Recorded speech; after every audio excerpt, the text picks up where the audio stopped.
नमस्कार. आपण पाहताय भारत सत्ता लाईव्ह. लातूर जिल्ह्यामध्ये सध्या जिल्हा परिषद आणि पंचायत समितीच्या निवडणुका आहेत आणि त्या अनुषंगाने आम्ही जिल्हाभर वेगवेगळ्या लोकांना भेटतोय. असंच आज आम्ही लातूरच्या औसा तालुक्यातील किल्लारी या गावामध्ये आहेत. जिल्हा परिषद गटाचे एक उमेदवार आमच्यासोबत आहेत. त्यांच्यासोबत एकूण निवडणूक कशा पद्धतीनं ते सामोरे जात आहेत, काय मुद्दे घेऊन लोकांना अपील करतायत आणि लोक त्यांच्या मुद्द्यांना किती प्रतिसाद देणार आहेत, हे सगळं आम्ही त्यांच्यासोबत जाणून घेणार आहोत. माझ्यासोबत आहेत सुभाष पवार, हे भारतीय राष्ट्रीय काँग्रेसचे किल्लारी गटातले जिल्हा परिषदचे उमेदवार आहेत. सर, स्वागत आहे तुमचं भारत सत्तामध्ये. खूप खूप नमस्कार. मी सुभाष पांडुरंग पवार.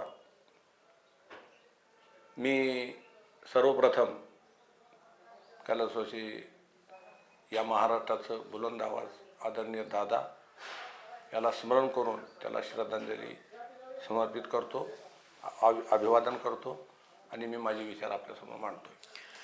आत्ता सध्या जिल्हा परिषद आणि पंचायत समितीच्या निवडणुका सुरू आहेत, तर काय मुद्दे घेऊन तुम्ही लोकांसमोर जाणार आहेत, काय मुद्दे असणार आहेत जेणेकरून लोक तुमच्यासोबत जोडतील असं तुम्हाला वाटतंय? मी यावर्षी निवडणुका सामोरं जात असताना गेली 5 वर्ष मी जिल्हा परिषद मेंबर म्हणून या ठिकाणी काम केलं आहे. पण हे काम करत असताना मी विरोधी पक्षात होतो आणि विरोधी पक्षामध्ये संघर्ष करून मी समविचारी पक्ष म्हणजे काँग्रेस, राष्ट्रवादी काँग्रेस पक्षाच्या विरोधी भूमिकेमध्ये आम्ही प्रखरपणानं शासनाच्या योजनेबद्दल, निधी मिळवण्याबद्दल प्रयत्नाची पराकाठा केली. तिथं चूक आहे तिथं चूक म्हणलं आणि त्याचे संघर्ष केला. हे करत असताना मूळ मी अत्यंत गरिबी कुटुंबामधून जन्माला आलेला व्यक्ती आहे. माझी पार्श्वभूमी अत्यंत गरिबी आहे. माझे वडील 1.5-2 एकरचे मालक होते आणि मी एक ट्रक व्यावसायिक म्हणून कामाला होतो. काम करत असताना संघर्षाची भूमिका करण्याची भूमिका ही सातत्यानं मी ठेवलं. सर्वप्रथम मी 9वीपर्यंत किल्लारीमध्ये शाळेला होतो. मॅट्रिकला लातूरला गेलो. लातूरला देशिकंद विद्यालयामध्ये शाळेमध्ये मी मॅट्रिकला शिक्षण घेतलं, पास झालो. त्यावेळेच्या कालखंडामध्ये माझ्यासोबत शिवाजीराव पाटील कवेकर असतील, कैलासवासी वसंतराव काळेसाहेब असतील, LK देशमुख असतील, तुमचे कोकाटे सर असतील, यांच्यासोबत वैजनाथदादा शिंदे असतील, यांच्यासोबत आंदोलन उभा केली. आणि घरची परिस्थिती अचानक अडचणीची असल्यामुळं, फार मोठं एकत्र परिवार असल्यामुळं मी घरच्या व्यापामध्ये सतत 10-15 वर्ष मी प्रामाणिकपणानं माझं घर चालवण्यासाठी प्रवास करत गेलो. दुर्दैवानं संघर्षामध्ये मी तळणी ग्रामपंचायत निवडणूक लढवली आणि पूर्णच्या पूर्ण पॅनल आणलं. ही माझ्या नांदेडला 30-93च्या भूकंपाच्या पूर्वीची गोष्ट आहे. मी तळणी ग्रामपंचायतचा 3 वेळेस सरपंच झालो. शेवटची निवडणुकीत सरपंच झाल्यानंतर जिल्हा परिषद निवडणूक लागली आणि ती निवडणूक लागल्यानंतर मी ग्रामपंचायतचा राजीनामा दिला आणि मी जिल्हा परिषदला उभा टाकल्यानंतर चांगल्या मतानं मला जनतेनं निवडून दिलं. निवडून दिल्यानंतर पहिली पोकळी अशी झाली की देश स्वतंत्र झाल्यापासून माझ्या गावामध्ये मुस्लिम समाजाला प्रतिनिधित्व दिलेलं नव्हतं. परंतु 11 मेंबरची ग्रामपंचायत असल्या कारणानं मी त्या ठिकाणी मुस्लिम समाजाचा सरपंच करून दाखवला. एक समाजात एक वेगळ्या पद्धतीचा मेसेज जावा आणि समाजाला न्याय द्यायची भूमिका त्या ठिकाणी केली. मॅट्रिकला असताना आंदोलन केले. आंदोलन करत असताना शिवराज पाटील चाकूरकर साहेब महाराष्ट्राचे स्पीकर होते आणि भाऊसाहेब सावे नावाचे नगराध्यक्ष, त्यावेळेस महानगरपालिका नव्हती. संघर्ष करून मी इथपर्यंत पोचलो.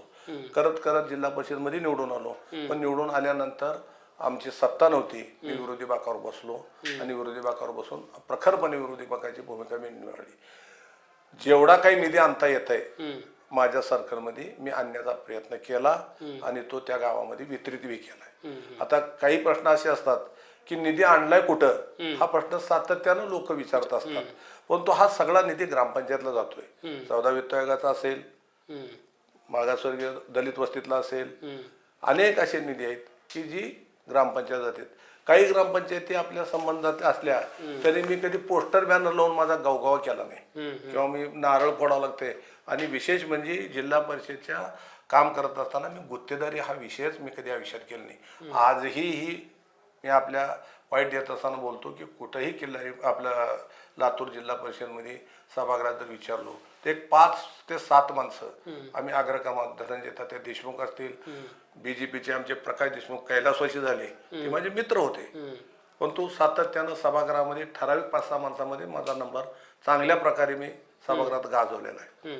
आता राहिला प्रश्न कोणता, मी विरोधी पक्षात असताना किती पैसे आणलो हा प्रश्न जर विचारलात तर सुरुवात करतो. मी शिरसल या गावाला बराच निधी दिला. पुलं जिथं 20-20 वर्ष पुलं नव्हते तिथं पूल केलं. किल्लारीमध्ये जवळपास 185 कोटी मी निधी दिलाय. अच्छा.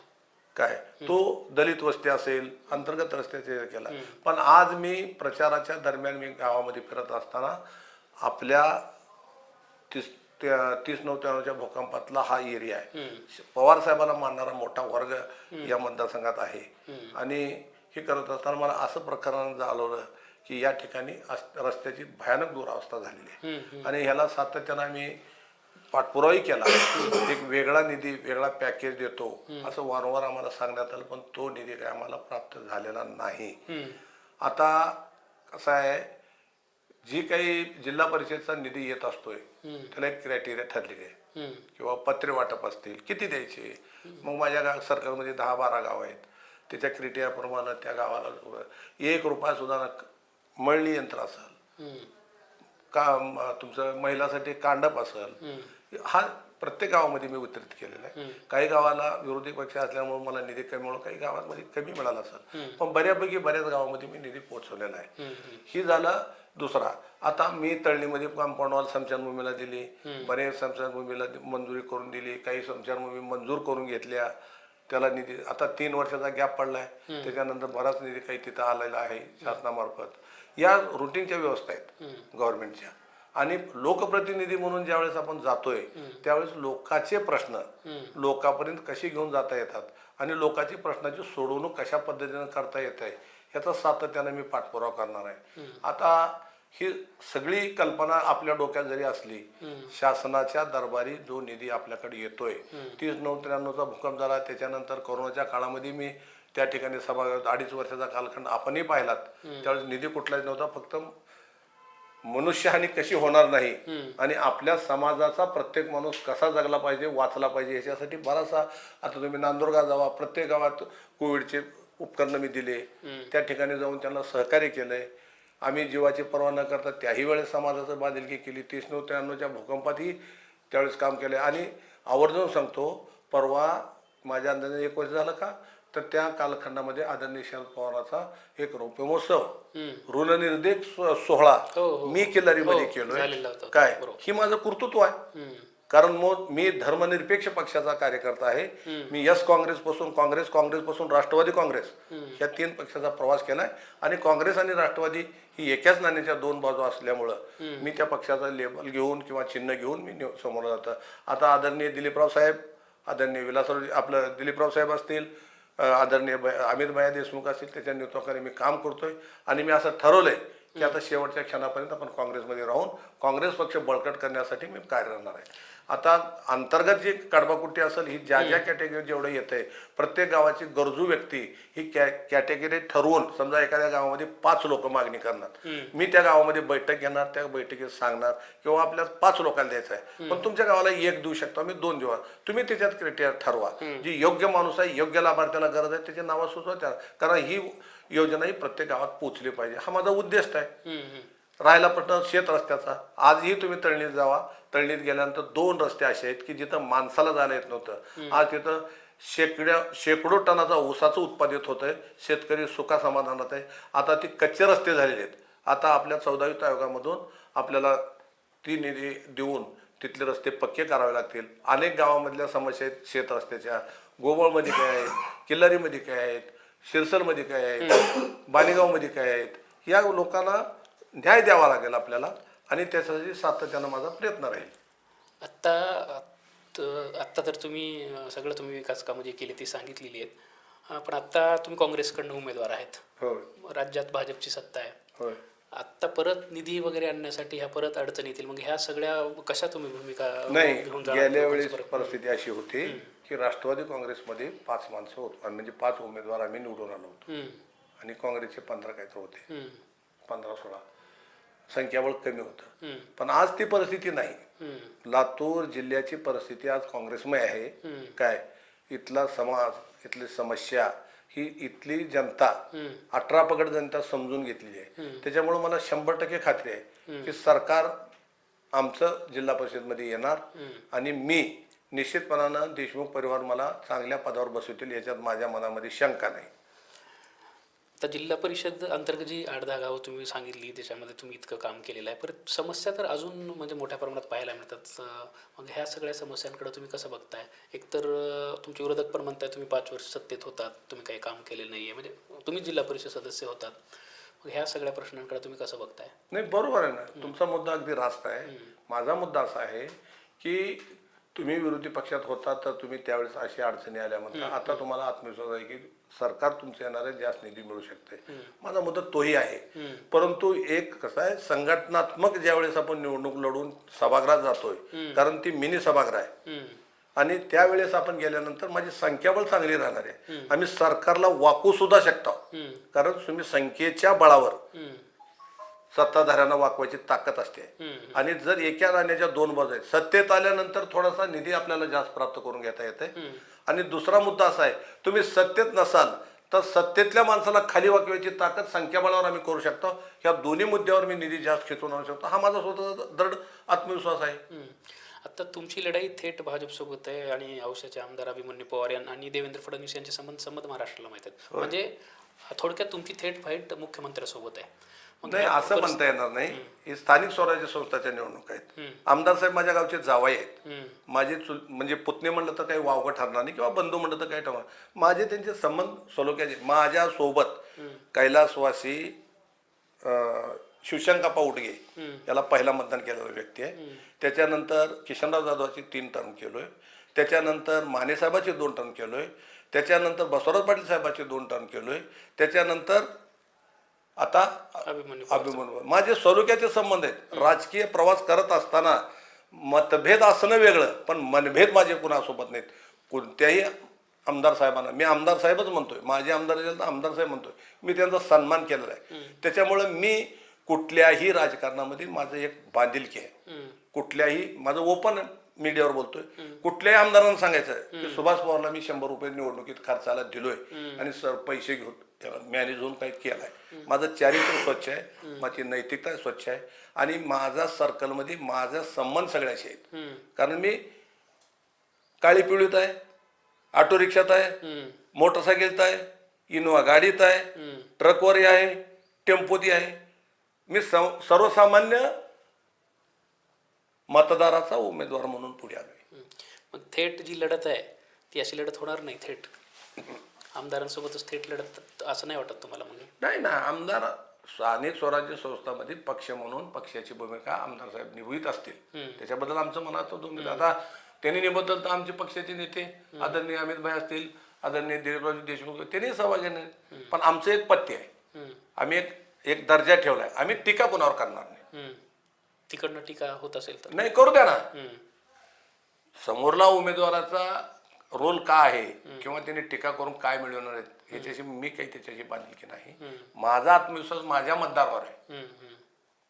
त्यांनी कुठली प्रतिक्रिया द्यावं तो त्यांचा विषय आहे. आम्ही प्रतिक्रियेमध्ये आम्ही उमेदवारावर किंवा पक्षावर कुठले बोलणार. मी स्थानिक स्वराज्य संस्थांच्या निवडणूक आहेत आणि मी काँग्रेस पक्षापूर्वी काँग्रेस पक्षाचं ध्येय धोरण सर्व धर्म समभाव एकोप्यानं घेऊन चालायचं, हे आमचं धोरण आहे. आत्ता काय विजन आहे तुमचं? म्हणजे समजा तुम्ही जिल्हा परिषद सदस्य म्हणून निवडून आलात, येत्या 5 वर्षात काय कामं तुमच्या डोक्यात आहेत? माझ्या प्रायोरिटी डोक्यामध्ये आहे? किल्लारीचा सगळ्यात मोठा गंभीर प्रश्न पाण्याचा आहे आणि अंतर्गत रस्त्याचा आहे. कारण कसं आहे, आपण काम करताना आपण ज्यावेळी जन्माला येतो, लहानाचं मोठं होत असताना अनेक समस्या प्रतिवर्षी वाढत जातात आई वडिलांना. जसा जसा मुलगा मोठा होत जाते तसं तसं त्याच्या अपेक्षा वाढत. ही नैसर्गिक आहे की तुम्ही या वर्षी 5 वर्षात काम केलं की पुन्हा पुढल्या वर्षात 5 वर्षात काम निरंतर चालणारी प्रोसेस, ही निरंतर चालणारी व्यवस्था आहे आणि गरज आहे. जसा जसा काळ, कारण भारताची लोकसंख्या एवढी वाढली आहे आणि समस्याही तेवढ्याच आहेत. त्याच्यामुळं त्याच्यावर मात करीत जावं लागेल. ज्या ज्या प्रश्न आहेत त्या प्रश्नाला उत्तर देऊन त्याचे कामं करावं लागतील, जेणेकरून लोकांनाही न्याय मिळेल आणि समस्या तर सतत चालत राहणार आहेत. महिलांसाठी, तरुणांसाठी, महिलांसाठी तुम्हाला त्यांचे जी अंगणवाडी असतील, बरोबर आहे, गट्स असतील, त्यांना निधी कसा उपलब्ध. अनेक बँकेत, मी महाराष्ट्र बँकेमध्ये त्यांच्या समस्या सोडवलेल्या आहेत. कुठली अडचणी असेल, असेल, या समस्या मी नेहमी सोडवित आलोय. बरं, त्याचं नाही शेतकरी सुद्धा सोडवितोय. कर्जमाफी असेल, या सगळ्या समस्यावर मी नेहमी काम करत आलोय.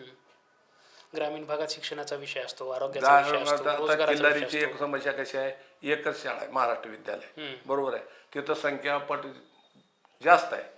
आम्ही ज्यावेळेस आम्ही सभागृहात जाऊ त्यावेळेस आम्ही विनंती करणार आहोत शिवला वगैरे, किंवा तुम्ही एखादी सब ही जागा उपलब्ध करून देऊन दुसऱ्या विद्यार्थ्यांची गैरसोय होणार नाही याची दक्षता घ्या. कारण एका गटामध्ये जी संख्यापट पाहिजे त्याच्यापेक्षा दीडी जर भरलेलो तर लेकरावर परिणाम होईल. त्यासाठी काही व्यवस्था करता येते की त्याचा प्रयत्न करणार. एका काळात किल्लारीचा जनावरांचा बाजार फार प्रसिद्ध होता. आता आज जनावरांचा बाजार का बंद झाला, लोप पावलाय. कोकाला आहे. आधी तर जनावरांचा बाजार आम्हाला चालू करावाच लागेल. हम्म, हम्म. कुठल्याही परिस्थितीतला जनावरांचा बाजार चालू करणं गरजेचं आहे. कारण मंदिर तिथं महादेवाच्या नावानं इथं वरी निळकंठेश्वराचं वरी मंदिर झालंय, त्याचंही कुठं अडी अडचणी त्याला समस्या जावं लागेल आणि जनावरांचा बाजार आद्य क्रमांकानं आम्हाला चालू करावा लागेल. त्यासाठी गव्हर्नमेंट निधी देतोय पाणी पुरवठ्यासाठी, काय काय करता येते त्याला पण मदत करता येईल. मोठ्या प्रमाणात तरुण विद्यार्थी आहेत लातूरला, हे रोजगारासाठी जात असतात. बरोबर आहे ना. तर ते कसं आहे, किल्लारी मोठं व्यासपीठ झालंय, मोठी बाजारपेठ आहे. इथल्या शेतकऱ्याचे काही प्रश्न आहेत, संस्थेचे शाळेचे काही प्रश्न आहेत, कॉलेजेस इथं 2 झालेत, त्यांना संख्याबळ कशी आहे किंवा संख्यापट किती आहे याचं निरंतर करावं लागेल. मी सर्वांची चर्चा करून त्याच्यावरही आम्ही मार्ग काढण्याचा प्रयत्न करणार आहे. आता या जिल्हा परिषदमधून माझं वैभव आहे की विजी बिराजदार म्हणून लातूर आणि उस्मानाबाद जिल्ह्याचं प्रतिनिधित्व त्यांनी केले आणि त्यावेळी त्यांनी उपाध्यक्ष झाले. लातूर जिल्हा आणि उस्मानाबाद जिल्हा एक असताना ती आमच्या पुढे आदर्श आहेत. कारखाने त्यांच्या कालखंडात झाल्यात. कैलासवासी बंडराव पाटलाच्या कालखंडामध्ये, धुंडराव सोनवणेच्या कालखंडामध्ये, केशवराव सोनवणे साहेबाच्या कालखंडामध्ये हा कारखाना त्यांनी उभा केला आहे. त्यांचं श्रेय फार मोठं आहे. आता सुदैवानं यावर्षी कारखाना चालू झाला आहे. त्या ऊस शेतकऱ्यांना चांगल्या उत्पादित बियाणं कसं कारखान्यामार्फत आम्ही विनंती करू. जरी ती विरोधक असले तर कारखाना सभासदाचा आहे आणि सभासदासाठी काय काय करता येतील ते आम्ही चेअरमन साहेबाला बी बोलू. कारण चांगली व्हरायटी, चांगला कारखाना चालला पाहिजे, चांगल्या लोकांचं उत्पादित शेतकऱ्याचं हित जोपासलं पाहिजे, ही भूमिका आपली ठेवली पाहिजे. आता निवडणूक 2 दिवसावर पुढे गेलेली आहे. सगळा राजकीय घटनाक्रम घडला अजितदादांचा आपल्याला सगळ्यांना ठाऊक आहे. काय परिणाम होईल वाटतं या निवडणुकीचा तुमच्यावर विशेषतः? नाही, माझ्यावर म्हणण्यापेक्षा तुमच्या पक्षावर माझ्या पक्षावर म्हणण्यापेक्षा माझं मूळ पिंड आदरणीय शरदचंद्र पवार साहेबाचं आहे. आणि मी ज्या वेळेस मला कळतंय तेव्हापासून मी त्या पक्षाचं काम करत होतो आणि काम करत राहिलो. परंतु राजकीय परिस्थिती जशी जशी बदलत चालली आहे वरच्या लेवलवर, त्यावेळेस इथल्या परिस्थितीमध्ये सुद्धा काही बदल घडले. त्याच्यामुळं काँग्रेस आणि राष्ट्रवादी काँग्रेस एका नाण्याच्या 2 बाजू आहेत. म्हणून मला इथल्या लातूरचे किल्लारीचे आमचे जिल्हा आपलं काँग्रेस पक्षाचे तालुकाध्यक्ष असते किरण बापू बाबळसुरे काय, आणि महादेवराव पाटील असतील, आमचे प्रकाश मिरगे असतील, अनेक म्हणजे चांगले लोक काँग्रेस पक्षातले, त्यांनी मला सांगितले की दाजी तुम्ही असं करून दोघांचे नुकसान होते आणि तुम्ही चांगलं कर्तृत्व आहे तुमचं, तुम्ही नेतृत्व करू शकता आणि तुम्ही जर याला तर मला भैयासाहेबांनी बोलून घेतले. मी म्हणलं माझी काही इच्छा नाही, परंतु सगळ्यांना आग्रह केले आणि आग्रह केल्यानंतर त्यांनी सहमती दिल्यानंतर मग मी उमेदवारी घेऊन काँग्रेस पक्षाला सामोरं जात आहे. दुसरा एक मुद्दा आहे, निवडणुकीला सामोरं जात असताना अनेक निवडणुका मी लढवलेत. काँग्रेस राष्ट्रवादीसोबत लढवलेत, राष्ट्रवादी वेगळं राहून लढवलेत. पण तो राजकीय अस्थिरता एवढी भयानक आहे की दहशत निर्माण करून किंवा एखादा कार्यकर्ता एखाद्याच्या सोबत असेल त्याला टार्चर करणे, काय त्याला दमदाटी करणे, ही योग्य नाही ना. लोकशाहीमध्ये लोकशाहीने दिलेला तो हक्क आहे. लोकशाहीने दिला, तुम्ही लोकशाही तुम्ही जरूर कोणाचं काम कोण करा, नुसतं पैशाच्या बळावर धमकी देऊन असे निवडणुका करू नये. काय सर्वसामान्य माणसाला न्याय द्यायचा असेल तर जनतेपुढे जायचं, हात जोडायचं, विनंती करायचं. जो उमेदवार योग्य असेल जनता त्याला, माझ्या समोरला जरी उमेदवार निवडून आला तर त्याचं पहिलं स्वागत करणारा मी व्यक्ती आहे. असं काही नाही.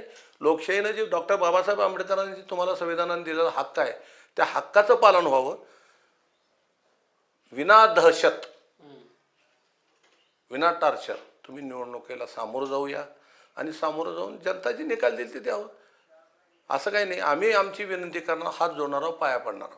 माझं वय 69 जरी असलं तर आजही मी नतमस्तक होऊन मी विनंती करतोय. आज माझ्यापेक्षा लहान मुलं वाकून नमस्कार केलं म्हणजे फार मोठा नाही. माझं 70 वर्ष वय उलले, मी वाकणं म्हणजे समोरल्याचा माझा आदर आहे. माझं वागणं आदराचं आहे. आज मी मतदान नाही नाही दहशत अशा प्रकारानं मतं मिळत नसतात.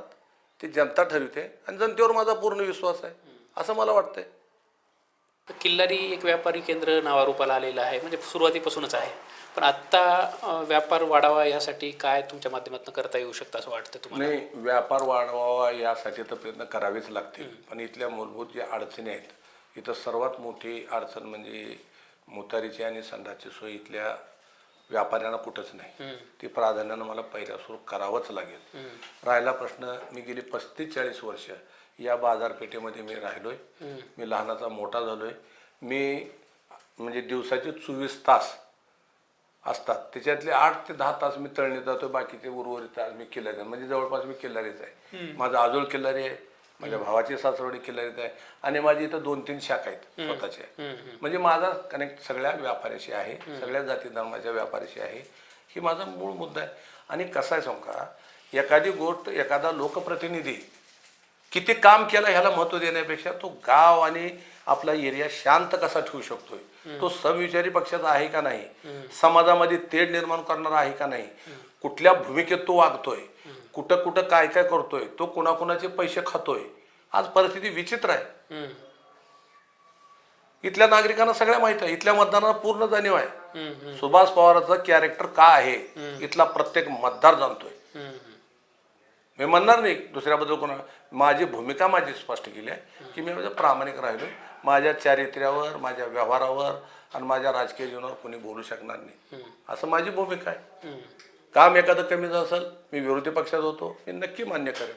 याच बरोबर Pandurang Rukmini agro producer company माझी आहे.